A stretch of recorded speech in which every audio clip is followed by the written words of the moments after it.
성부와 성자와 성령의 이름으로 아멘. 오늘은 신약 성경 갈라티아 신자들에게 보낸 서간을 시작하는 날입니다. 갈라티아 신자들에게 보낸 서간 1장부터 3장까지의 말씀을 봉독하겠습니다.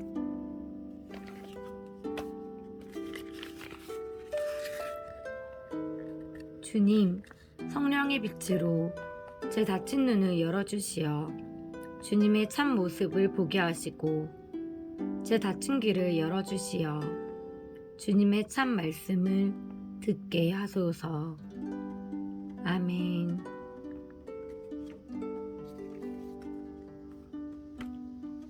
갈라티아 신자들에게 보낸 서간 1장.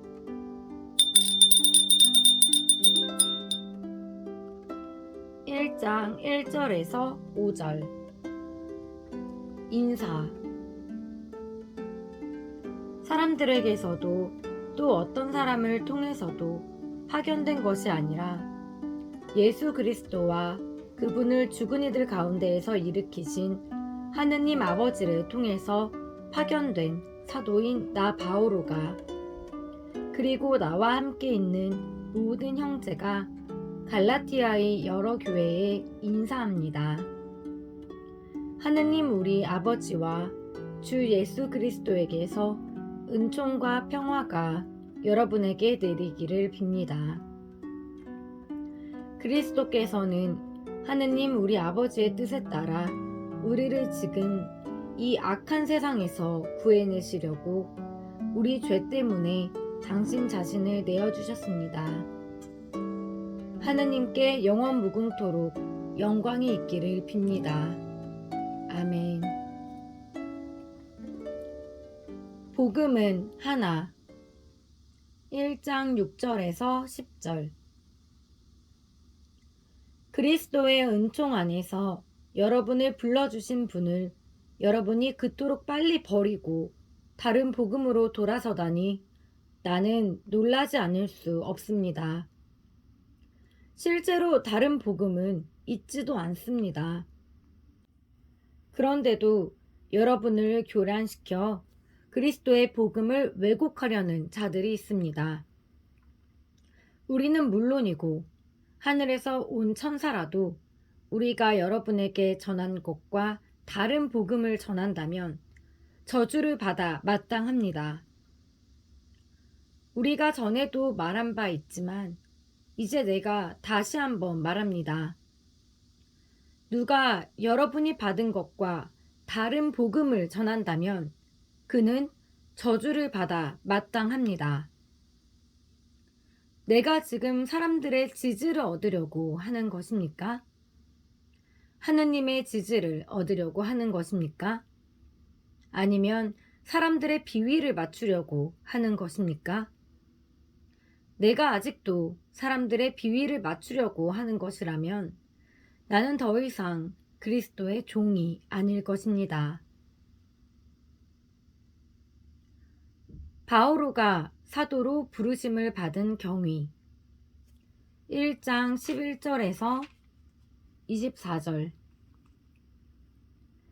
형제 여러분, 여러분에게 분명히 밝혀둡니다. 내가 전한 복음은 사람에게서 비롯된 것이 아닙니다. 그 복음은 내가 어떤 사람에게서 받은 것도 아니고 배운 것도 아닙니다. 오직 예수 그리스도의 계시를 통하여 받은 것입니다. 내가 한때 유다교에 있을 적에 나의 행실이 어떠하였는지 여러분은 이미 들었습니다. 나는 하느님의 교회를 몹시 박해하며 아예 없애버리려고 하였습니다. 유다교를 신봉하는 일에서도 동족인 내 또래의 많은 사람들보다 앞서 있었고 내 조상들의 전통을 지키는 일에도 훨씬 더 열심이었습니다. 그러나 어머니 뱃속에 있을 때부터 나를 따로 뽑으시어 당신의 은총으로 부르신 하느님께서 기꺼이 마음을 정하시어 내가 당신의 아드님을 다른 민족들에게 전할 수 있도록 그분을 내 안에 계시해 주셨습니다. 그때 나는 어떠한 사람과도 바로 상의하지 않았습니다. 나보다 먼저 사도가 된 이들을 찾아 예루살렘에 올라가지도 않았습니다. 그냥 아라비아로 갔다가 다시 다마스쿠스로 돌아갔습니다. 그러고 나서 3년 뒤에 나는 케파를 만나려고 예루살렘에 올라가 보름 동안 그와 함께 지냈습니다. 그러나 다른 사도는 아무도 만나보지 않았습니다. 주님의 형제 야고보만 보았을 뿐입니다. 내가 여러분에게 쓰는 이 글은 하느님 앞에서 말합니다만 거짓이 아닙니다. 그 뒤에 나는 시리아와 킬리키아 지방으로 갔습니다. 그래서 나는 유다에 있는 그리스도의 여러 교회에 얼굴이 알려지지 않았습니다. 그들은 한때 우리를 박해하던 그 사람이 지금은 자기가 한때 그렇게 없애버리려고 하던 믿음을 전한다는 소문만을 듣고 있었습니다. 그리고 그들은 나 때문에 하느님을 찬양하였습니다. 갈라티아서 2장.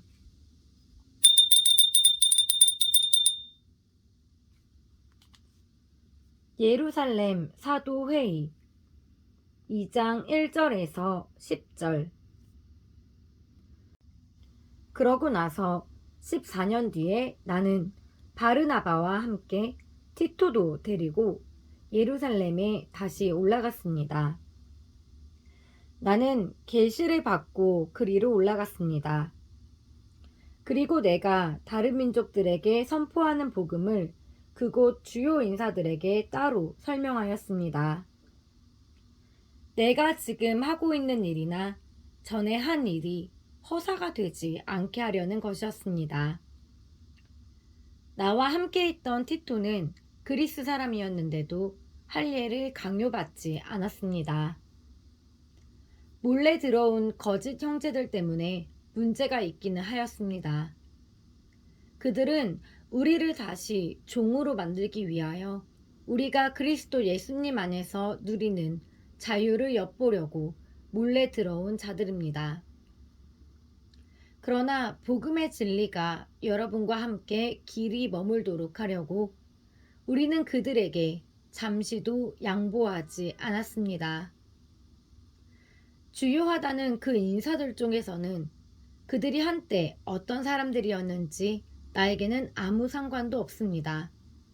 하느님께서는 사람을 차별하지 않으십니다. 그 주요 인사들은 나에게 아무것도 따로 부과하지 않았습니다.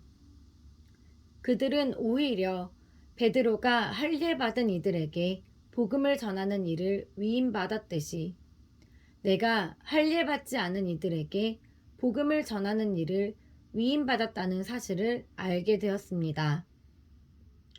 할례받은 이들을 위하여 베드로에게 사도직을 수행하게 해주신 분께서 나에게도 다른 민족들을 위한 사도직을 수행하게 해주셨기 때문입니다.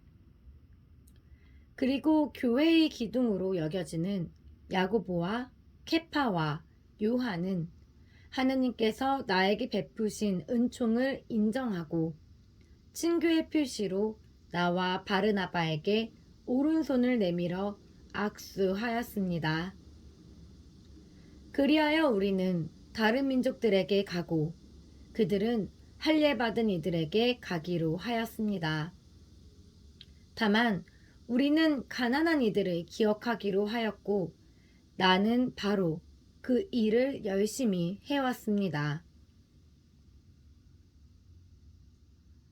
바오로가 베드로를 나무라다. 2장 11절에서 14절.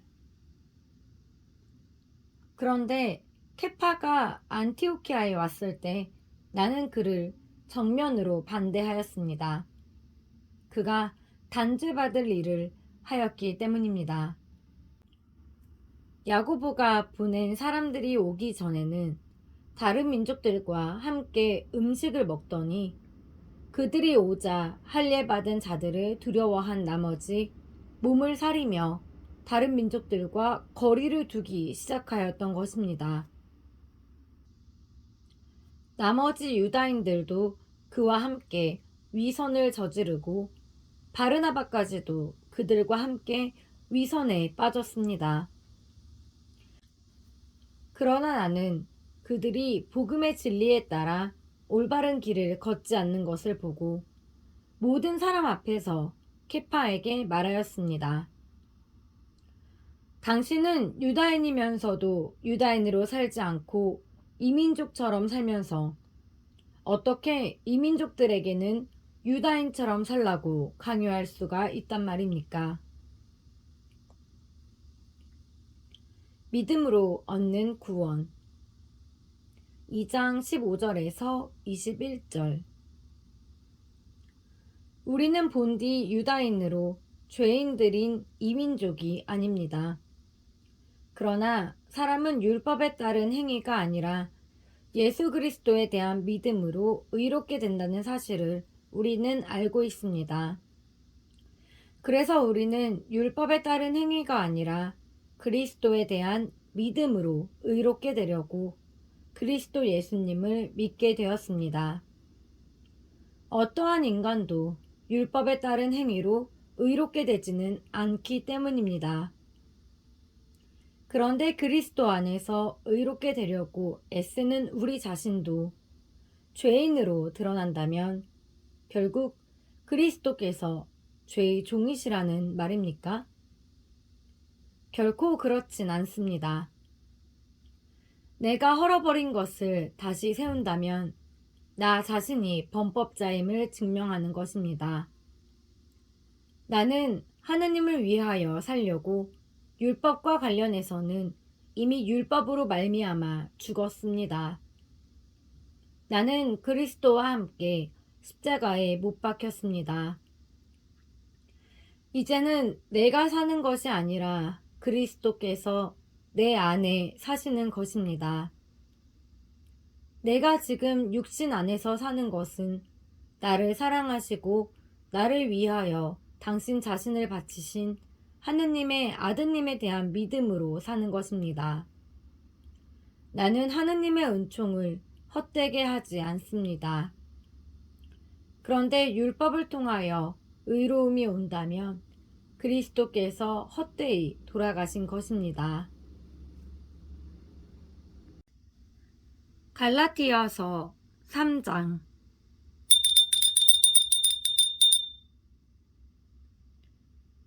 율법과 성령 3장 1절에서 5절 어리석은 갈라디아 사람들이여 예수 그리스도께서 십자가에 못 박히신 모습으로 여러분 눈앞에 생생히 새겨져 있는데 누가 여러분을 호렸단 말입니까? 나는 여러분에게서 이 한 가지만은 알고 싶습니다. 여러분은 율법에 따른 행위로 성령을 받았습니까? 아니면 복음을 듣고 믿어서 성령을 받았습니까? 여러분은 그렇게도 어리석습니까? 성령으로 시작하고서는 육으로 마칠 셈입니까? 여러분의 그 많은 체험이 헛일이라는 말입니까? 참으로 헛일이라는 말입니까? 그렇다면 여러분에게 성령을 주시고 여러분 가운데에서 기적을 이루시는 분께서 율법에 따른 여러분의 행위 때문에 그리하시는 것입니까? 아니면 여러분이 복음을 듣고 믿기 때문에 그리하시는 것입니까? 율법과 믿음 3장 6절에서 14절 이는 아브라함의 경우와 같습니다. 그가 하느님을 믿으니 그것이 그의 의로움으로 인정되었습니다. 그래서 믿음으로 사는 이들이 바로 아브라함의 자손임을 알아야 합니다. 성경은 하느님께서 다른 민족들을 믿음으로 의롭게 하신다는 것을 내다보고 모든 민족들이 내 안에서 복을 받을 것이다 하는 기쁜 소식을 아브라함에게 미리 전해주었습니다. 그러므로 믿음으로 사는 이들은 믿음의 사람 아브라함과 함께 복을 받습니다. 율법에 따른 행위에 의지하는 자들은 다 저주 아래에 있습니다. 율법서에 기록된 것을 한결같이 실천하지 않는 자는 모두 저주를 받는다고 성경에 기록되어 있기 때문입니다. 그러니 하느님 앞에서는 아무도 율법으로 의롭게 되지 못한다는 것이 분명합니다. 의로운 이는 믿음으로 살 것이다 하였기 때문입니다. 율법은 믿음과는 관련이 없습니다. 그 규정들을 실천하는 이는 그것들로 살 따름입니다. 그리스도께서는 우리를 위하여 스스로 저주받은 몸이 되시어 우리를 율법의 저주에서 속량해 주셨습니다. 성경에 나무에 매달린 사람은 모두 저주받은 자다 라고 기록되어 있기 때문입니다. 그리하여 아브라함에게 약속된 복이 그리스도 예수님 안에서 다른 민족들에게 이르러 우리가 약속된 성령을 믿음으로 받게 되었습니다. 율법과 약속 3장 15절에서 29절 형제 여러분, 내가 인간의 관리에 따라 이야기해 보겠습니다. 한 사람의 유언도 옳게 작성된 것이면 아무도 폐기하거나 무엇을 첨가할 수가 없습니다. 하느님께서 아브라함과 그의 후손에게 약속을 해주셨습니다. 그런데 많은 사람을 뜻하는 후손들에게가 아니라 한 사람을 뜻하는 너희 후손에게 라고 하셨습니다. 이분이 곧 그리스도이십니다.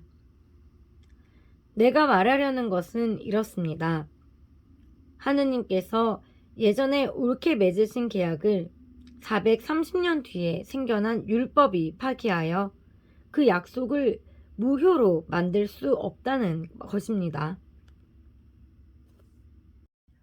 상속재산이 율법에 근거한다면 그것은 결코 약속에 근거한 것이 될 수 없습니다. 그러나 하느님께서는 그것을 약속에 따라 아브라함에게 은혜로이 주셨습니다.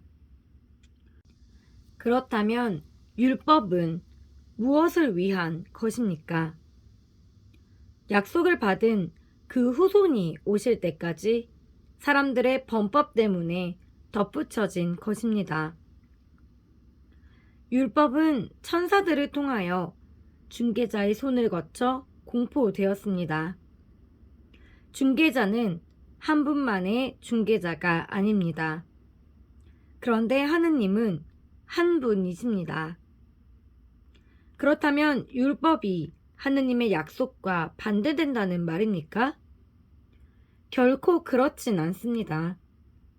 만일 생명을 가져다 줄 수 있는 율법을 우리가 받았다면 분명 의로움도 율법을 통하여 왔을 것입니다. 그러나 성경은 모든 것을 죄 아래에 가두어 놓았습니다. 그리하여 예수 그리스도에 대한 믿음을 통하여 믿는 이들이 약속을 받게 되었습니다. 믿음이 오기 전에는 우리가 율법 아래에 갇혀서 믿음이 계시될 때까지 율법의 감시를 받아왔습니다. 그리하여 율법은 우리가 믿음으로 의롭게 되도록 그리스도께서 오실 때까지 우리의 감시자 노릇을 하였습니다. 그러나 믿음이 온 뒤로는 우리는 더 이상 감시자 아래에 있지 않습니다. 여러분은 모두 그리스도 예수님 안에서 믿음으로 하느님의 자녀가 되었습니다. 그리스도와 하나 되는 세례를 받은 여러분은 다 그리스도를 입었습니다. 그래서 유다인도 그리스인도 없고 종도 자유인도 없으며 남자도 여자도 없습니다. 여러분은 모두 그리스도 예수님 안에서 하나입니다. 여러분이 그리스도께 속한다면 여러분이야말로 아브라함의 후손이며 약속에 따른 상속자입니다. 주님의 말씀입니다. 하느님 감사합니다.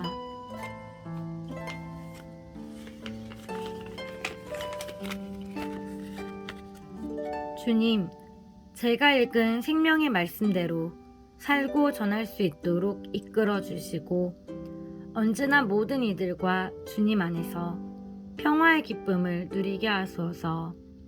우리 주 그리스도를 통하여 비나이다. 아멘. 성부와 성자와 성령의 이름으로 아멘.